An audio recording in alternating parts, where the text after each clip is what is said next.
첫 번째 경기 울산현대 대 강원FC 분석 시작해보겠습니다.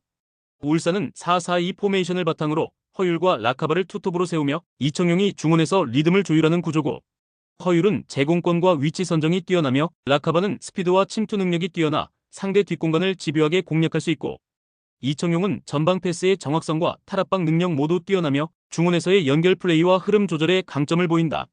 전체적으로 측면과 중앙을 모두 활용하는 전개가 가능한 팀이며 세트피스 상황에서도 다양한 전술 옵션이 존재한다.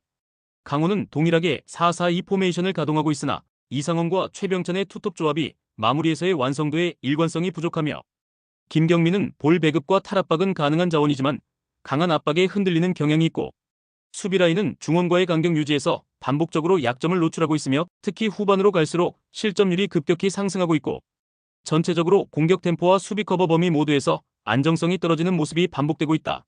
울산은 투톱과 중원의 유기적인 연계 속에서 다양한 전개 루트를 통해 꾸준한 득점 기회를 만들어내고 있고, 반면 강원은 수비 라인의 전환 속도와 중원 압박 대응에 한계를 보이며 후반 들어 집중력이 급격히 저하되는 모습이 잦고, 전술 완성도, 체력 분배, 마무리 능력 등 종합적으로 판단했을 때 울산이 우위를 점하며 승리를 가져갈 가능성이 높다.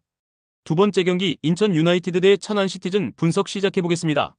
인천은 4-4-2 포메이션을 기반으로 무고사와 바로우의 투톱을 전방에 배치하며 제르소가 측면에서 공격 활로를 연계하는 전개를 보인다. 특히 무고사는 제공권과 연계 플레이 모두에 강점을 지니고 있어 상대 수비를 끌어내는 역할로도 효과적이며, 바로우와 제르소는 스피드 기반 돌파와 크로스 타이밍이 뛰어나며 사이드 전개 이후 안쪽으로 파고드는 패턴에서 위협적인 장면이 반복되고 있고, 중앙 미드필드 라인도 세컨볼에 대한 대응이 민첩하며 후방 빌드업과 전방 전개 간 연결도 안정적인 편이다. 천안은 4-4-2 포메이션을 유지하며 이정엽과 퉁까라를 중심으로 한 단순한 전방 침투와 크로스 중심 전개를 활용하고 있고, 하지만 미드필드 라인의 탈압박 능력이 떨어져 빌드업 과정에서 끊기는 경우가 많고 공격 템포가 단조롭다는 약점이 있고, 정석화는 왕성한 활동량을 바탕으로 이선에서 전방 침투를 도우나 수비 시 복귀 속도에서 아쉬운 점이 지속되고 있고, 수비 조직력 면에서도 측면 커버가 불안정하고 상대 롱패스나 간결한 원투 패스에 쉽게 공간을 내주는 구조다. 인천은 전방 투톱의 연계 플레이와 측면 자원의 스피드를 통해 다양한 공격 루트를 가동하고 있고, 천안은 공격 단조로움과 수비 약점을 동시에 안고 있어 실점 리스크가 높고 반격 기회도 제한적이며, 전체적인 전력 격차와 전개 효율성을 감안할 때 인천이 경기 흐름을 주도하며 승리를 가져갈 가능성이 높다. 세 번째 경기 서울 이랜드 대 충북 청주 분석 시작해보겠습니다. 서울 이랜드는 4-4-2 포메이션을 기반으로 아이데일과 에울레르를 투톱에 배치하고 변경준이 이선에서 공격 전개의 연결고리 역할을 수행한다. 에울레르는 활동량과 볼 운반 능력이 우수하며 아이데일은 포스트 플레이와 마무리에서 확실한 존재감을 보이고 있고, 변경준은 세컨볼 상황과 공간 침투에서 유기적인 움직임을 보이며 전반적인 공격 템포 유지에 기여하고 있고, 무엇보다 수비라인의 라인 조율과 압박 타이밍이 안정적이며 후방에서의 집중력도 최근 경기에서 눈에 띄게 올라온 상태다. 충북 청주는 4-4-2 포메이션을 유지하면서 김병호와 가브리엘을 전방에 배치하고 페드로가 이선에서 지원하는 구조고, 하지만 전체적으로 빌드업과 역습 템포가 느리고 세컨볼 대응 시 수비진과 미드필더 간 간격이 벌어지는 문제가 반복되고 있고, 가브리엘은 개인기와 침투는 뛰어나지만 지원 타이밍이 늦어 고립되는 장면이 자주 나오며 전방에서의 볼 유지력도 떨어지는 편이며, 수비 전환 시 뒷공간 커버 능력도 부족해 빠른 침투나 측면 전개에 대한 대처가 느슨하다는 약점이 존재한다. 서울 이랜드는 투톱과 이선의 유기적인 움직임을 통해 다양한 공격 루트를 구축하며 안정적인 수비 전개까지 병행하고 있고, 충북 청주는 수비 라인과 미드필더 간 간격 조율 실패, 공격 시 템포 부족 등 경기력의 불안 요소가 누적되고 있고, 전체적인 전력과 전술 안정성을 감안할 때 서울 이랜드가 경기 흐름을 주도하며 승리를 확보할 가능성이 높다. 네 번째 경기 김천 상무 대 대전 시티즌 분석 시작해보겠습니다. 김천은 4-4-2 포메이션을 기반으로 유강현과 이동경이 투톱을 구성하고 이동준이 측면에서 빠른 돌파와 연계를 책임진다. 유강현은 문전압 움직임과 골 결정력이 뛰어나며 이동경은 공간을 열어주는 침투와 패스 선택이 돋보인다. 이동준은 빠른 측면 전개를 통해 라인을 흔드는 역할을 수행하고 있으며 김천은 직선적이고 빠른 공격 템포를 바탕으로 상대 수비를 흔든다. 수비 라인도 간격 유지와 중원 압박이 안정적으로 이루어지고 있어 실점 억제력도 나쁘지 않은 상태다. 대전은 4-3-3 포메이션을 운영하며 주민규가 최전방에서 버티고 윤도영과 김현욱이 이선에서 지원하는 구조다.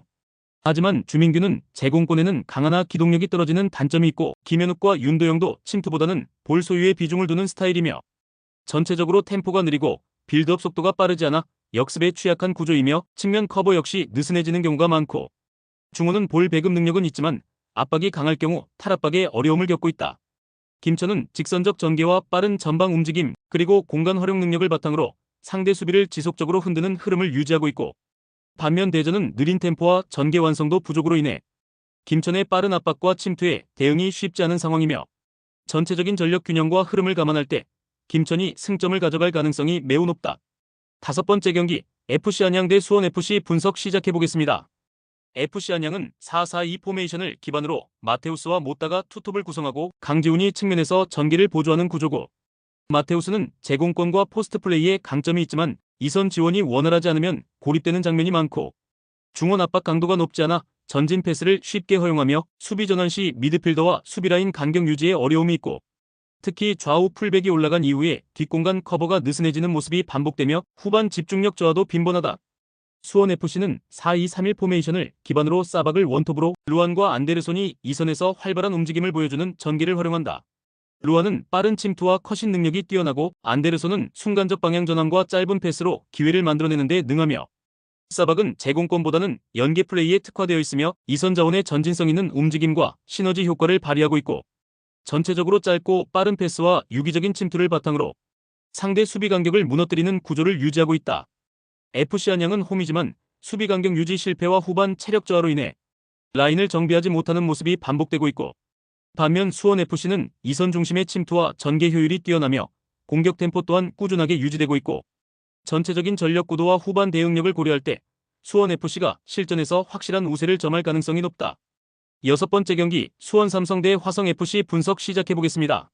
수원 삼성은 4-3-3 포메이션을 기반으로 일류첸코를 최전방에 두고 세라핌과 파울리뇨가 좌우 측면을 맞는 전형적인 3톱 전기를 사용하고 있고, 일류첸코는 제공권과 위치 선정 능력이 뛰어나며 세트피스 상황에서도 득점 기대치를 높일 수 있는 카드고, 세라핌과 파울리뇨는 드리블 돌파와 컷신 능력을 겸비하고 있으며 양쪽을 활용한 넓은 전개가 강점이며, 중원에서는 전방 압박과 후방 빌드업을 동시에 수행하며 안정적인 템포 조율 능력도 동반되어 있다.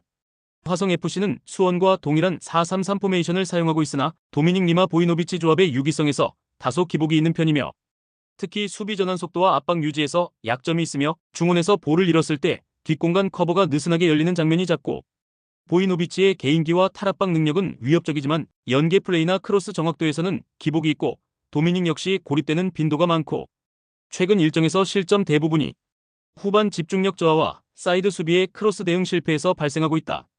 수원 삼성은 3톱 조합의 전개력과 결정력 모두에서 안정적인 흐름을 보이고 있으며 수비 밸런스도 지속적으로 강화되는 흐름이며, 반면 화성FC는 측면 수비 커버와 후반 집중력 저하가 누적되며 실점 리스크를 안고 있고, 전체적인 전력과 전술 이행력에서 수원 삼성이 확실한 우세를 점하고 있으며 홈에서의 전개 완성도를 감안할 때 승리 가능성이 높다.